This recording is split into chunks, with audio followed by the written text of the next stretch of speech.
Hello दोस्तों, स्वागत है आप सबका एक और नए एपिसोड में। मेरा नाम है आशीष और आप सुन रहे हैं ऑडियो बुक स्टोरीज।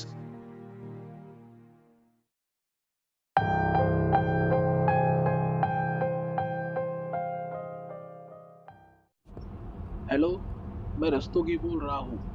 थोड़ी देर पहले मुझे सैटेलाइट से कंप्यूटर पर किसी कॉमेट के गिरने के सिग्नल्स मिले थे। ये सिग्नल्स शहर के उत्तर पूर्व इलाके से आ रहे हैं।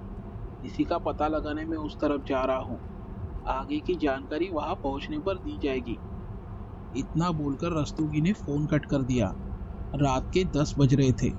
रस्तोगी अपने जूनियर सहकर्मी सचिन के साथ स्पेस एजेंसी में अपनी नाइट शिफ्ट के लिए जैसे ही अंदर आया, वैसे ही उसके एक सहकर्मी द्वारा उसे एक महत्वपूर्ण सूचना मिलती है कि सैटेलाइट के जरिए उन्हें पता चला है कि पृथ्वी की ओर कोई अनजान चीज तेजी से बढ़ रही है।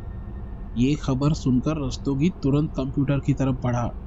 उसने देखा कि वाकई में एक अनजान चीज तेजी से उनकी तरफ बढ़ रही है, जिसे देखकर रस्तोगी को काफी हैरानी होती है, क्योंकि ऐसी किसी बात की जानकारी उन्हें मिली ही नहीं थी। उसने हेडफोन पहना और उन अनजान सिग्नल्स को सुनने लगा। रस्तोगी हेडफोन को उतारते हुए कहता है, ये सिग्नल्स किसी कॉमेट के लग रहे हैं। ये कॉमेट पृथ्वी के संपर्क में आ चुका है और जल्द ही कहीं टकराने वाला है। सचिन, तुम इस कॉमेट के डेटा को कंप्यूटर में लोड करके मुझे ये बताओ कि ये कब और कहाँ गिरने वाला है।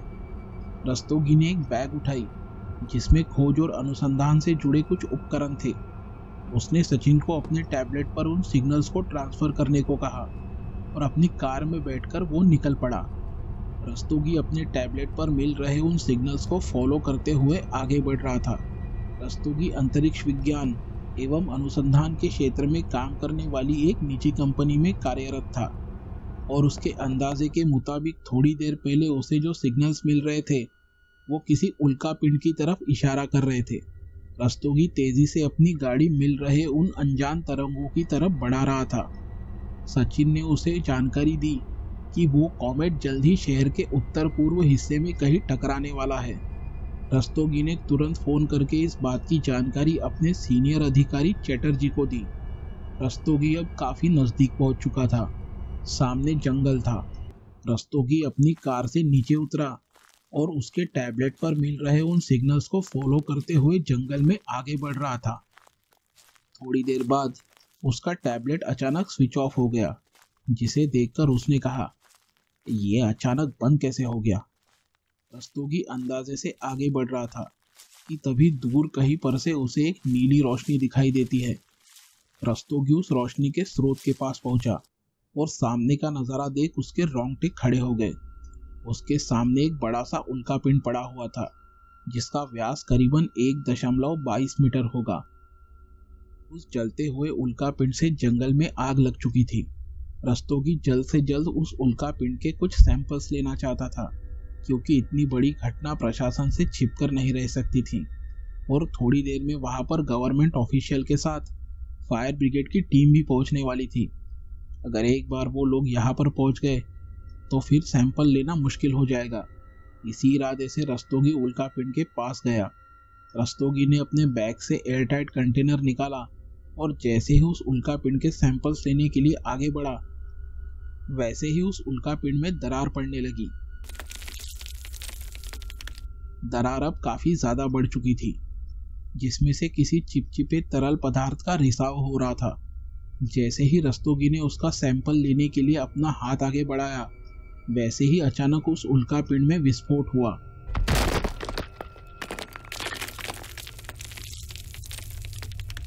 और उसमें से रिस रहा तरल द्रव रस्तोगी के शरीर पर जा गिरा, जिससे उसे काफी जलन होने लगी। रस्तोगी के आंखों के सामने अंधेरा छाने लगा और वो बेहोश हो गया। जब उसे होश आया तब उसने अपने आप को अस्पताल में पाया। डॉक्टरों से उसे पता चला कि वो पूरे 2 दिन तक बेहोश था। जंगल आग बुझाने गए फायर ब्रिगेड की टीम ने उसे अस्पताल में दाखिल करवाया था। डॉक्टर ने जब उसे चेक किया तब पाया कि उसकी नब्ज और दिल की धड़कन किसी सामान्य व्यक्ति की धड़कन की तुलना में काफी तेज चल रही है। उसके घाव भी तेजी से भर रहे थे। डॉक्टर्स भी हैरान थे, क्योंकि 2 दिन पहले जब उसे अस्पताल में लाया गया था तब उसकी बचने की उम्मीद काफी कम लग रही थी, लेकिन आज वो एकदम स्वस्थ लग रहा था। इसलिए टेस्ट करने के लिए डॉक्टर्स ने उसके ब्लड सैंपल लिए। अस्पताल में उससे मिलने चैटर्जी और सचिन आए थे। चैटर्जी कहता है, कैसे हो रस्तोगी? तुम वाकई खुशकिस्मत हो कि इतने बड़े हादसे से बच गए। रस्तोगी याद करने की कोशिश कर रहा था कि उसके साथ क्या हुआ था, लेकिन उसे कुछ भी याद नहीं आ रहा था।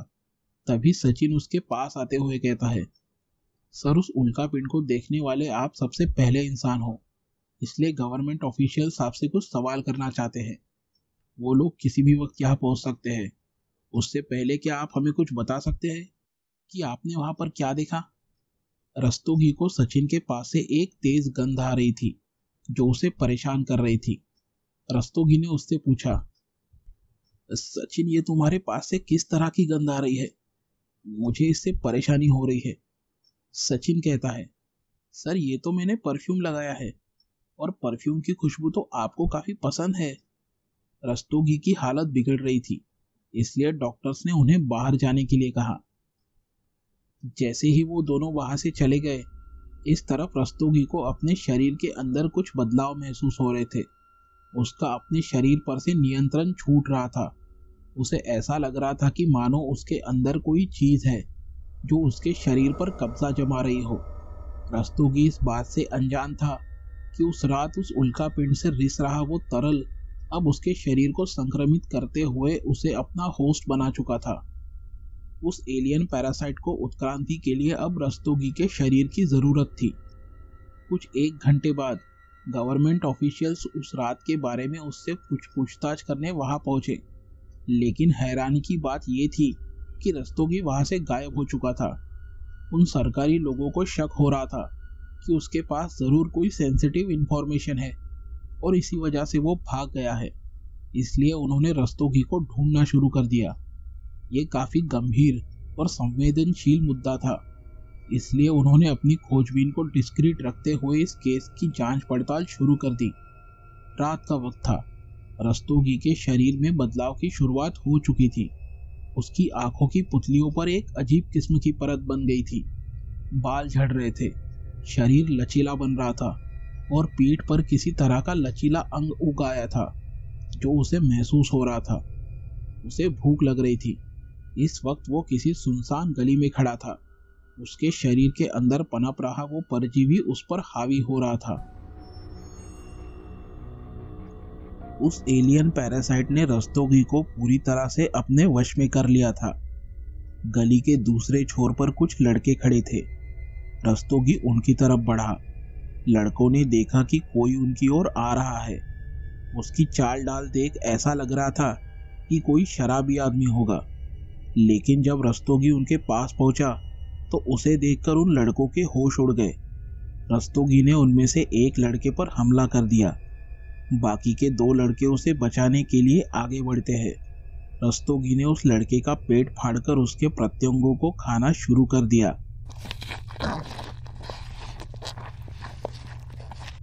ये देखकर उन बचे हुए 2 लड़कों की हिम्मत जवाब दे गई। वो दोनों अपनी जान बचाकर भागने लगे। रस्तोगी ने एक लंबी छलांग लगाकर भाग रहे उन लड़कों में से एक को पकड़ लिया और उसका भी वही हश्र किया जो पहले वाले का किया था। वो तीसरा लड़का वहां से भागने में कामयाब रहा। रस्तोगी के अंदर पनप रहे उस एलियन परजीवी की भूख अभी शांत नहीं हुई थी। रस्तोगी थोड़ा आगे बढ़ा। सामने एक लड़की अपनी कार में कुछ सामान रख रही थी। तभी पीछे से रस्तोगी ने उस पर हमला कर दिया और बाकियों की तरह उसे भी कच्चा ही चबा डाला। अब उसे पर्याप्त मात्रा में ऊर्जा मिल चुकी थी, इसलिए वो वहां से कहीं गायब हो गया। अगले दिन सुबह जब लोगों को रात को हुई इस वारदात का पता चला, तब सभी लोग दहशत में आ गए। पुलिस घटनास्थल की छानबीन करने में लगी थी।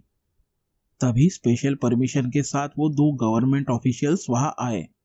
उन्होंने उन लाशों का बारीकी से निरीक्षण किया। उन्हें पता चल गया कि ये काम किसका हो सकता है। वे लोग रस्तोगी जिस निजी संस्था में काम करता था वहां पूछताछ करने पहुंचे। उन्होंने उस रिसर्च सेंटर के हेड चैटर्जी से मुलाकात की। सचिन भी वहां पर मौजूद था। उनमें से एक आदमी ने अपना परिचय देते हुए कहा, मेरा नाम नागराज है और यह है मलिक। हम सरकार के उस विभाग से हैं जो ऐसे स्पेशल केसेस हैंडल करते हैं। कल रात की वारदात के बारे में आपको तो पता ही होगा। हमें पूरा यकीन है कि इस वारदात के पीछे साइंटिस्ट डॉक्टर रस्तोगी का हाथ है। चैटर्जी पूछता है, ये आप इतने यकीन के साथ कैसे कह सकते हैं? मलिक बताता है, क्योंकि उस रात जंगल में गिरे उस उल्का पिंड को सबसे पहले देखने वाला शख्स रस्तोगी ही था। जब हम उस जगह पर पहुंचे तब हमने नोटिस किया कि उस उल्का पिंड से किसी चिपचिपे द्रव का रिसाव हो रहा था। उसी पदार्थ के ट्रेसेस हमें रस्तोगी के शरीर पर भी मिले। जब हमने अपनी लैब में उस तरल द्रव पर कुछ टेस्ट किए तब हमें जो जानकारी मिली उससे हम अचंभित हो गए। उस तरल पदार्थ में हमें बाहरी जिंदगी के कुछ सबूत मिले। उसमें सिंगल सेल वाले कई ऐसे जीव मौजूद थे जिन्हें बस विकास की जरूरत थी। अंतरिक्ष के ठंडे माहौल में ये परजीवी निर्जीव थे, पर पृथ्वी की कक्षा में आने के बाद जैसे कोई भी चीज जलने लगती है, वैसा ही हाल कुछ इनके साथ भी हुआ। पृथ्वी के गर्म वातावरण में आने के बाद इनका विकास शुरू हो गया। उन्हें जरूरत थी तो बस एक होस्ट यानी किसी सहजीवी की।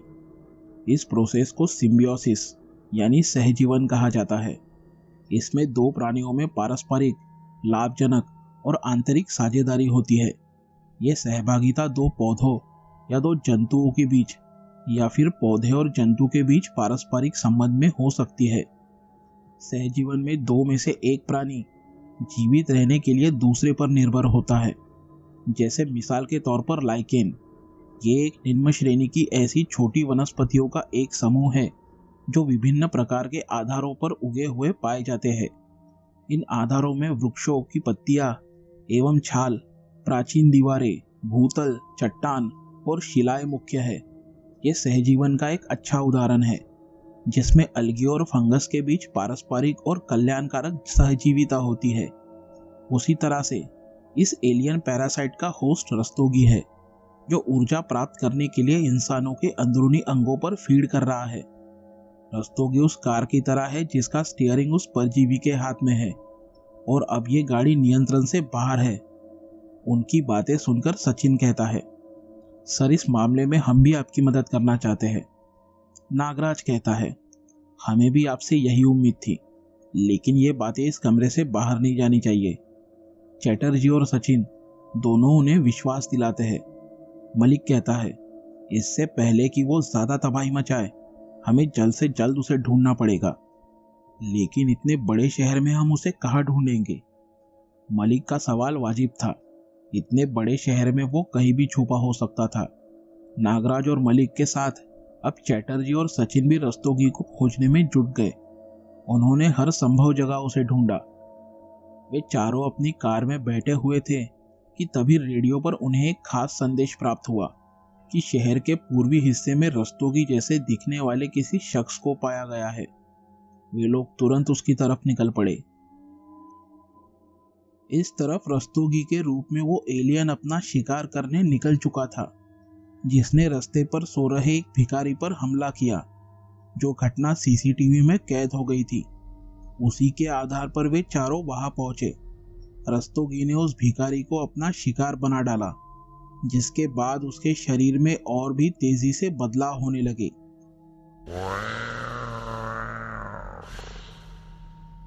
उन सभी ने कार से उतरकर देखा तो सामने का वो नजारा बहुत ही विस्मयकारक था। रस्तोगी के शरीर में असाधारण रूप से बदलाव नजर आ रहे थे। उसका आकार अब पहले से बड़ा हो गया था। पिछली रात उसे अपनी पीठ पर जो कुछ महसूस हो रहा था, वो अंग भी अब पूरी तरह से विकसित हो गया था। उसकी पीठ पर ऑक्टोपस की तरह कई टेंटिकल्स उगाए थे, जिसमें उसने दो लोगों को पकड़ कर रखा था। अब वो परजीवी पूरी तरह से एक एलियन में विकसित हो चुका था और रस्तोगी का नामो निशान मिट चुका था। उसकी त्वचा चिपचिपी और चमकीली मालूम पड़ रही थी। आंखों का आकार बड़ा और पुतलियां पूरी तरह से काली नजर आ रही थी। उसका जबड़ा बाहर की तरफ निकला हुआ था और काफी बड़ा लग रहा था। इतना बड़ा कि उसने आसानी से अपने टेंटिकल्स में फंसा रखे उस आदमी का सिर चबा डाला, और ताकत इतनी थी कि उस दूसरे आदमी को दो हिस्सों में फाड़ डाला। ये देखकर चैटर्जी और सचिन सिहर उठे। नागराज और मलिक ने उस पर तुरंत फायर करना शुरू कर दिया, लेकिन गोलियों का उस पर कुछ भी असर नहीं हो रहा था। वो एलियन आगे बढ़ा और उसने अपने टेंटिकल्स को लंबा करते हुए चैटर्जी को पकड़ लिया। चैटर्जी उसकी पकड़ से छूटने के लिए छटपटा रहा था। तभी मलिक चैटर्जी को बचाने के लिए आगे बढ़ा और उसने उस एलियन पर बेतहाशा फायर करना शुरू कर दिया, लेकिन इसका कोई भी फायदा नहीं हुआ। उल्टा गोलियों से निकलने वाली उस चिंगारियों की गर्मी से उसे और भी ताकत प्राप्त हो रही थी। उस एलियन ने चैटर्जी को अपना आहार बना लिया। तब मलिक ने अपने कोट की जेब से एक खास तरह की गन निकाली, जो एक मिनी सोनिक कैनन गन थी, और उसने उस गन को एलियन की तरफ पॉइंट करते हुए चला दिया।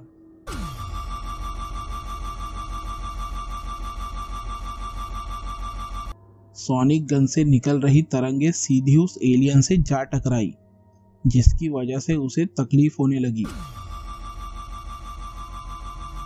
मलिक ने सोनिक तरंगों की फ्रीक्वेंसी कुछ इस तरह सेट की थी जिससे उस एलियन को अब ज्यादा परेशानी हो रही थी। नागराज और मलिक दोनों उसके लिए दिक्कतें पैदा कर रहे थे। उसे पकड़ने के लिए नागराज ने अपनी कार से इलेक्ट्रिक जाल निकाला और एलियन को उसमें फंसाने के लिए आगे बढ़ा, लेकिन अगले ही पल उस एलियन ने बौखलाहट में आकर अपने टेंटेकल से मलिक के पैरों पर एक जोर का फटका मारा, जिससे मलिक नीचे गिर पड़ा और वो सोनिक गन भी उसके हाथ से छूट गई। उस एलियन ने मलिक को धर दबोचा और उस पर जानलेवा वार करते हुए उसको मौत के घाट उतार दिया। ये देखकर नागराज की हिम्मत जवाब दे रही थी। वो एलियन नागराज को भी अपना शिकार बनाता। इतने में सचिन ने फुर्ती से वहां आकर वो सोनिक गन उठाई और उसे उस एलियन की तरफ मोड़ते हुए शुरू कर दी, जिसकी आवाज से वो एलियन फिर से तकलीफ में आने लगा और वहां से भाग गया। जब वो एलियन वहां से भागने लगा, तब नागराज ने अपने सूट की जेब से एक डिवाइस निकाला और निशाना साधते हुए उस एलियन पर उछाला। एलियन के साथ उस मुठभेड़ में चैटर्जी और मलिक मारे गए थे। अब सिर्फ नागराज और सचिन ही बचे थे। नागराज एक लंबी सांस छोड़ते हुए कहता है, इस एलियन की वजह से कितने निर्दोष लोग मारे गए। मैंने अपने साथी को भी खो दिया। इसे जल्दी रोका ना गया तो पता नहीं है और कितने निर्दोष लोगों की जान लेगा। उस पर सचिन कहता है, आप ठीक कह रहे हैं नागराज जी, हमें उसे जल्द से जल्द रोकना होगा। नागराज कुछ सोचते हुए कहता है, उस एलियन को नेस्तनाबूद करना होगा, लेकिन समझ में नहीं आ रहा कैसे। हमारे हर हथियार उसके सामने नाकाम साबित हुए हैं। सचिन कहता है, अगली बार हमें उस पर और भी ज्यादा घातक हमला करना होगा। नागराज थोड़ा निराश होते हुए कहता है, उसका कोई फायदा नहीं, हमारे हथियार से वो नहीं मरेगा, हमें उसकी कोई कमजोरी ढूंढनी पड़ेगी। नागराज की ये बात सुनकर सचिन का माथा ठनका। उसे कुछ याद आता है। वो झट से कहता है, शायद मैं उसकी कमजोरी जानता हूँ। सचिन की ये बात सुनकर नागराज उसकी ओर उम्मीद से देखने लगता है। सचिन आगे कहता है, कुछ है जो छूट रहा है, मुझे कुछ टेस्ट करने होंगे। अगर उस टेस्ट के नतीजे पॉजिटिव आते हैं तो समझ लीजिए हमारा काम बन गया। आप बस मेरा एक छोटा सा काम कर दीजिए। इतना बोलकर दोनों अपने अपने काम पर लग गए। सचिन लैब में कुछ टेस्ट की तैयारियां कर रहा था। तभी नागराज ने उसके कहे मुताबिक उसे वो चीज लाकर दी। सचिन अपने काम में व्यस्त हो गया। नागराज उसके काम को देख रहा था। नागराज ने अपनी लैब में से उसे उस उल्का पिंड में से प्राप्त हुए उन सिंगल सेल जीवों का एक नमूना लाकर दिया था। सचिन उस पर कुछ केमिकल टेस्ट कर रहा था, जिसके नतीजे सकारात्मक साबित हो रहे थे। फिर बाद में सचिन ने किसी ब्लड सैंपल पर उसी तरह का टेस्ट दोहराया, जिसके नतीजे देख सचिन के चेहरे पर एक बड़ी सी मुस्कान उभर आई। सचिन खुशी से कहता है, हम अपने प्रयोग में कामयाब रहे नागराज जी, उस एलियन की कमजोरी मिल गई। नागराज भी खुशी से उछलते हुए कहता है, क्या सच में? लेकिन मुझे भी तो बताओ तुमने क्या किया। सचिन उसे समझाता है, जब आपने कल कहा कि हमें उसकी कमजोरी ढूंढनी पड़ेगी, तब मुझे याद आया कि जब उस दिन मैं और चैटर्जी सर रस्तोगी को देखने अस्पताल पहुंचे, तब मेरे परफ्यूम की खुशबू से उन्हें तकलीफ हो रही थी। नागराज कंफ्यूज होते हुए कहता है, परफ्यूम का इससे क्या लेना देना? मुझे तो कुछ समझ नहीं आ रहा है। सचिन उसे समझाते हुए कहता है, मैं आपको समझाता हूँ। देखिए, कार्बन इंसान की रचना का मूल तत्व है और रासायनिक चार्ट के अनुसार अगर देखें तो आर्सेनिक हमारे लिए जहर है। उसी तरह से जिस मूल तत्व से ये एलियन पैरासाइट यानी परजीवी बने हैं, उनके लिए ब्यूटिलेटेड हाइड्रोक्सी टोलिन और डाइथाइल थैलेट ये केमिकल कंपाउंड घातक है। ये कंपाउंड परफ्यूम में पाए जाते हैं। मैंने इन रासायनिक तत्वों का प्रयोग पहले आपने जो नमूना मुझे लाकर दिया था उस पर किया और उससे जो नतीजे मिले उन्हें और भी ज़्यादा पुख्ता साबित करने के लिए मैंने उनका प्रयोग अस्पताल से मिले डॉक्टर रस्तोगी के ब्लड सैंपल पर किया, जिसके नतीजे हैरान करने वाले और सकारात्मक साबित हुए। इन दो रसायनों का मिश्रण ही उस परजीवी एलियन सिम्बियोट की कमजोरी है। नागराज उसे शाबाशी देते हुए कहता है, वेल डन सचिन, तुमने हमारी आधी प्रॉब्लम सॉल्व कर दी है। इन केमिकल्स का इंतजाम करने की जिम्मेदारी मुझ पर छोड़ दो। सचिन थोड़ा परेशान होते हुए कहता है, ये सब तो ठीक है नागराज जी, लेकिन हम उस एलियन को ढूंढेंगे कहाँ? पता नहीं इस वक्त वो कहाँ छुपा होगा। नागराज आत्मविश्वास भरे लहजे में कहता है, उसकी चिंता मत करो। हमारी पिछली मुठभेड़ के वक्त मैंने उस पर एक ट्रैकर लगा दिया था, जिससे अब हम उसकी लोकेशन आसानी से ढूंढ सकते हैं। नागराज और सचिन दोनों भी अब पूरी तरह तैयार थे।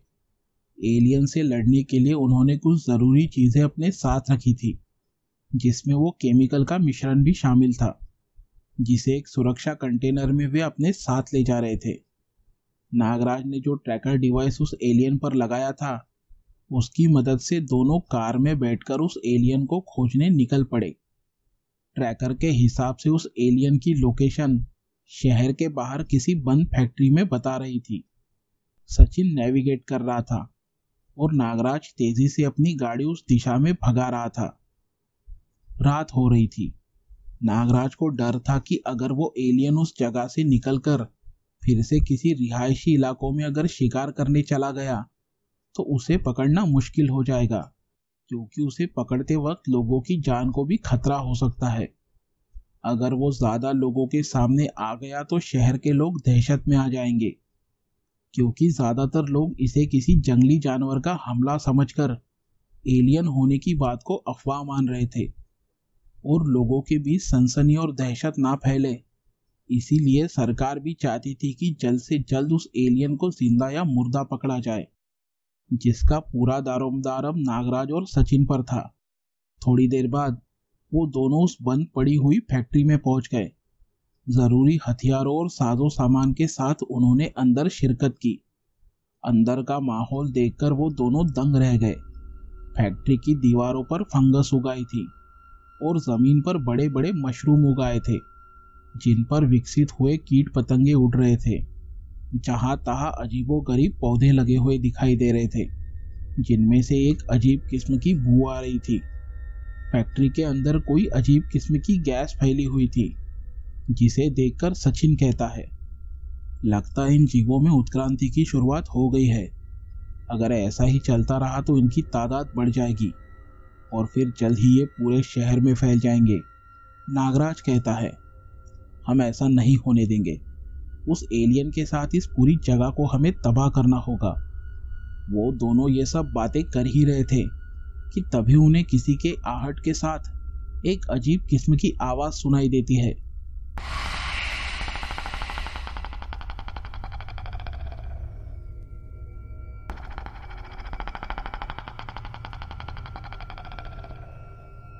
उस आहट को पाकर नागराज और सचिन दोनों चौकन्ने हो जाते हैं।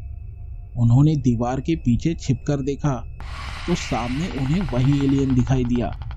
नागराज ने चुपके से उस कंटेनर को निकाला और उस पर टाइम बम लगाकर उसे उस जगह के बीचों बीच रखकर उड़ाने ही वाला था कि तभी अचानक उस एलियन का ध्यान उनकी तरफ गया और उस एलियन ने उन दोनों पर हमला कर दिया।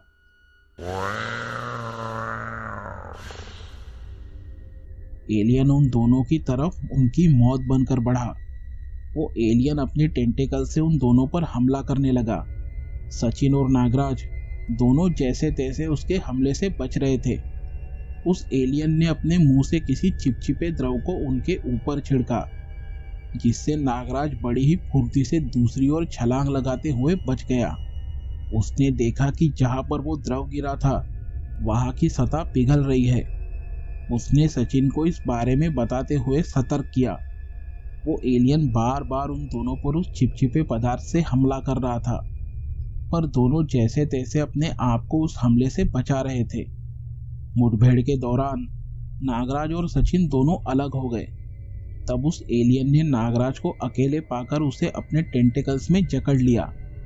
उसका शिकंजा पल पल कसता जा रहा था।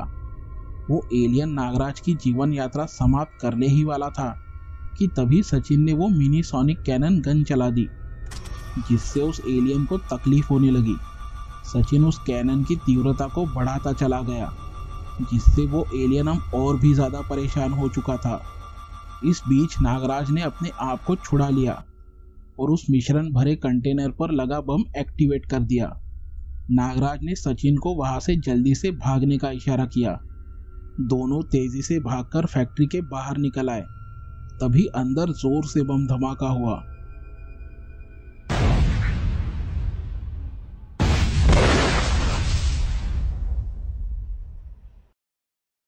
और वो कंटेनर फट गया, जिस वजह से वो केमिकल का मिश्रण चारों ओर फैल गया। उस केमिकल के चारों तरफ बिखरते ही उस एलियन के साथ वहां पनप रहे वो सभी परजीवी खत्म हो गए। एलियन के खत्म होने पर उन दोनों ने राहत की सांस ली। नागराज और सचिन दोनों ने शहर को एक बड़ी मुसीबत से बचा लिया था। नागराज सचिन की तारीफ करते हुए कहता है, तुम वाकई काबिल हो सचिन। तुम्हारे जैसे होनहार नौजवानों की हमारे टीम को जरूरत है, अगर तुम शामिल होना चाहो तो। सचिन ने मुस्कुराते हुए नागराज से हाथ मिलाया और वो दोनों वहां से चले गए।